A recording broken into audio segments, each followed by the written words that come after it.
The solution to this compound inequality is negative infinity to negative 1 union 4 to infinity. How did you do? Did you get it right? If so, great work. Let's see how we got that. Once again, I'm going to solve these inequalities independently, and I'm going to start skipping a step or two. When I'm solving this inequality, I want to subtract 3x from both sides, which gives me 3x plus 5 is less than 2. Subtracting 5 from both sides gives me 3x is less than negative 3. Divide both sides by 3, and I get x is less than negative 1.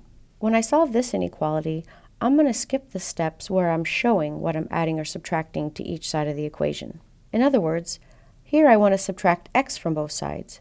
When I subtract x from 2x, I'm simply left with x plus 7 on the left side. And when I subtract x from the right side, x minus x is 0, so I get x plus 7 is 11. And when I subtract 7 from both sides, I get x is greater than 11 minus 7, which is 4. I have x is less than negative 1, or x is greater than 4. Let's see what that looks like on a number line. When I graph the solution of x is less than negative 1 on the number line, I have a parenthesis because it's less than, and I know it's going to the left because it's less than. Similarly, x is greater than 4, we put a parenthesis at 4, and since it's greater than, we're going to the right. The solution on the number line makes it really easy to write in interval notation. Since this arrow is going off to negative infinity, we start at negative infinity.